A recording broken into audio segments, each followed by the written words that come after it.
All right, guys, welcome back to another interesting Magic Finance video. It's me, Daniel, with Vintage Magic, and my buddy Steven. What's up, Dan? Good to see you, Dan. See ya. Steven is a friend of mine. He's from Oregon. Yep. So how do you feel like paying 12% income tax every year? Well, I don't... You don't pay taxes? Well, I don't work in Oregon. I work in Washington, so I don't have to pay the income tax. I know, it's balls, isn't it? I know, it's terrible. It is terrible. But we do get hit with the sales tax, so that's rough. That's true. Yeah. All right, today's topic is kind of interesting. I'm hanging out with Steven and doing some videos and gameplay footage here with some old school Magic content. But we were just talking about a weird topic. I asked him the question, where do you see Magic going long term? And he had actually a very interesting answer about hyperinflation. So talk about that. I'm a little concerned with how the market's been going. The curve has just been skyrocketing, and over the last year, for instance, let's say a $500 card a year ago is now $1,500, $2,000, and it's getting a little scary. But I think it's pretty healthy. I think the market's healthy. We're absorbing a lot, and people are buying it. And people that spend tens of thousands, $50,000, $100,000 on cards, they're very smart people, and they don't want to lose money. And that's, kind of at the end of the day, is these people are purchasing it as an investment, and no one wants to lose that kind of capital. So I think it's healthy. I think it's going good, but it is scary. It's scary to see how quickly it's going. And so speak about that specifically. It's going up really fast. What scares you about that? What scares me about the hyperinflation is that I want it to be able to sustain, and I don't want the bubble to pop. And so having it ramp up so quickly, it's been, you never know. I mean, things can happen quick. It's like a roller coaster ride. We'll keep going up and up and up, and eventually, the roller coaster will come down a little bit. It's kind of like the Bitcoin thing. Yeah, exactly. Bitcoin hit almost 20,000 a coin, and what, today, maybe 6,000? Yeah, sometimes 5,000. Yeah, 5,000. I mean, I don't think Magic will be the same thing because it's a tangible item, something you can hold, trade. I mean, it's something that you can physically touch. And that's what the Bitcoin thing I don't think has, is you don't have that. Well, you have Bitcoins you could buy, you can get, but yeah. Yeah, it's not the same. Yeah. But yeah, the market I think is going really good, and I don't think it's going to crash anytime soon. I don't think it ever will. But it's just, I would like to see more of a slow growth than this hyperinflation. I think would be a little more ease of mind for me. So to clarify, you're talking about old school cards, you're not about Magic market as a new card. Oh yeah, no, Okay. Nothing in standard, modern. I mean, we're talking 93, 94, the Four Horsemen. We're talking the original cards. It's such a finite resource. I mean, there's only, 1,500, 1,100 alpha rares, 3,000, 3,500 beta rares. I mean, so we're dealing with a very small percentage of cards, and then, a million Magic players throughout the world want to get in on this. Yeah. So with those old school cards... Even with these high prices, though, do you Yeah. think it'll sustain? I think it will sustain. I can't imagine it's going to pop, but again, you always want to be a little leery, especially when you're putting forth so much money. You want to make sure that, you're able to do this financially. You're not stretching yourself too thin. Good point. That's one thing that people can probably get hyped up on, is the idea that they're never going to get these cards again, and so it creates a panic, it creates a frenzy, and people might leverage themselves too thin to try and do this, and I think that's where it gets risky. I really like this parallel. It actually, you come from the home world and the kind of the real estate world, and this is actually a good point, is that the reason why the 2008 crash occurred was people over leveraged themselves in their investment. And obviously there was some fraud from the appraisals were too high and other things like that. But there were some overstretched loans, right? People couldn't really afford to buy a house. But you made a good point with Magic and collectibles, is that the question is, how many people are that's part of the equation. Mm-hmm. Is, are people overstretching themselves to invest in Magic as a luxury, where when times are tough, because things do happen, recessions do happen. Everybody says when a recession happens, this stuff's gonna pop, right?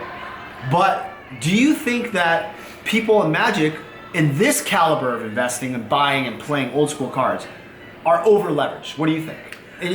What is your gut feelings tell you? I would imagine that there's a handful of people out there that are overextending themselves. But for the most people that have that 10,000, 20,000, 50,000 of disposable income to spend on this, they're most likely pretty secure in their finances and able to. You're not buying a $10,000 Magic card if you're like an idiot broke. Yeah, if you're working at the homeless guy in downtown Portland. Exactly. Yeah. But I think there's people out there that do stretch themselves a little too thin. It's easy to put it on the credit card. Now I'm talking about old school though. So I'm talking about old school players and people that you've seen in the community. You've played with a lot of people. Yeah.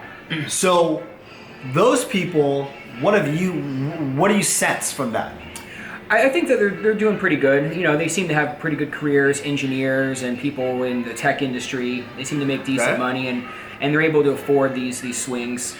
But the way things have been going with alpha, beta, power, I mean, it's skyrocketing, and people are getting scared and thinking that they're never going to be able to have it, so they have to buy now. But that's a little different. Yeah. Because not being able to buy it because they go up versus it's tanking so fast, I got to sell. Mm-hmm. It's a different problem to have. I mean, if people want to start selling, I'm love buying.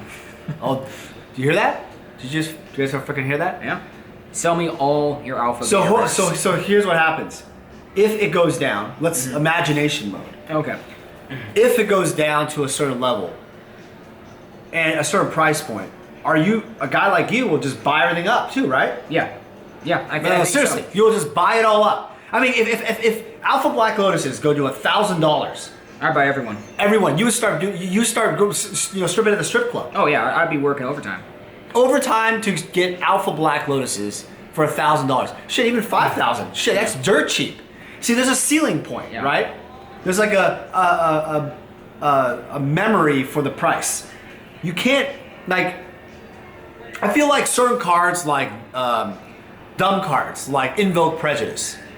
I mean, you use it, those cards spiked up to $1,000 at one point, but let's be honest, if that card goes to $500, I don't think people really give a shit. No. Even at $300, $200, people are like, okay, that's cool, but eventually though, like if it goes to $50, everybody will buy it again. But certain cards will never go much lower, and Power 9 and Dual Lands are like the epic collectible. Yeah, exactly. So for Power 9 Dual Lands, do you think it's recession proof? Do you think if something happened, basically if the shit hits the fan, would you sell your Power 9? Would you sell your Alpha Black Lotuses, all your cards, the Power 9 the high-end Dual Lands?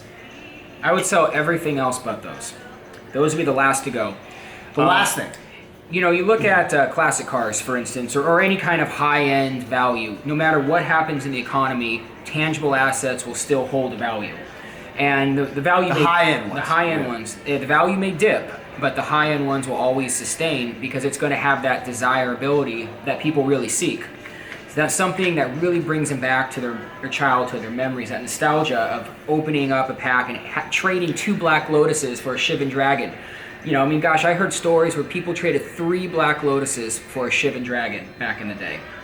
But you think even that's a good point, but how about recession time? But yeah, recession. Do you think, this is like the doomsday scenario, is your mortgage for your house more important than your Shivan Dragon? Oh yeah, I mean mortgage is always the most important thing. Make sure your living situation is taken care of. I would sell my Magic cards to make sure that there was a roof over my head. So if shit really hit the fan, if medical bills, whatever, you would sell even your Power 9 at that point. If need be. But it would be the last thing It'd be the last thing. I would sell my cars, I would sell my guns, I would sell my gold, I would sell everything but the cars. This guy's a commodities trader. He has a lot of stuff. So you respect guns, knives, different commodities and precious metals. You understand rarity, right? Exactly. So speak to the audience about why rarity matters and how it affects the supply and the demand of the prices of Magic cards. Well, with rarity, it's tough. It's tough to get, and if you have something that's hard to find, it's desirable. That's why gemstones are so desirable. They're hard to find. It takes a lot of work to get them. Same thing with high-end cars, firearms. It's something that's a chase item. And when you have, let's say, one of something in the world, you get to dictate the price.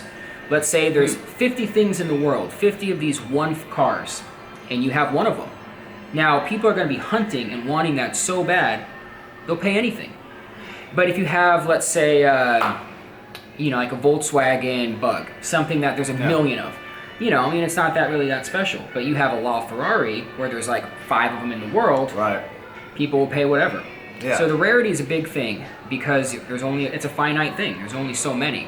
And condition matters. So why does being a person, a collector of many things, why does condition matter in the gun world and other kind of collecting worlds? Why does that matter? It shows that people take pride in their possessions. It shows that they take care of their items, and you want to purchase something that was taken care of. You don't want to buy something that's been trashed and abused just because it's going to be a showpiece. It's going to be something you put on your wall, a display. You want to look at that and see pristine beauty. You don't want to look at it and see scuffs and scratches. It just doesn't have that same eye appeal. And for someone that wants to spend a lot of money on these certain things, cardboard for instance, they want to have that eye appeal. And so condition is huge. And so, you want to make sure that you take care of your items as much as possible because they'll always hold a higher resale value if you do. Yeah. So fast forward to like 5, 10, 20, 30 years down the road, those numbers, right? 5, 10, 20, 30. Where do you see old school Magic, Power 9, dual lands even, you want to be more specific. Where do you see the market going? Do you think it's going to plateau? Do you think there's going to be dips? Do you think there's going to be buying opportunity right now or selling opportunity? What do you think? 5, 10, 20, 30. I would say, maybe about 5 years from now, I think the market's going to plateau a little bit. It's going to level out. We can't see this kind of growth continue for the next 5 years. It'd be insane if, a revised dual land is $10,000. It puts people out of the option of buying it. Now, maybe at one point it could 30 years from now, but I don't think it's going to hit those numbers within the next 5 years. Okay.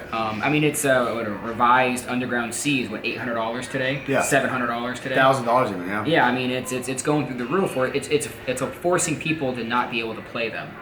And I think it's going to have to level out a little bit. People are going to realize, like, okay, well, I'm just going to proxy cards, or I'm going to look at, trying to get counterfeits, if it puts them out of the ability to play.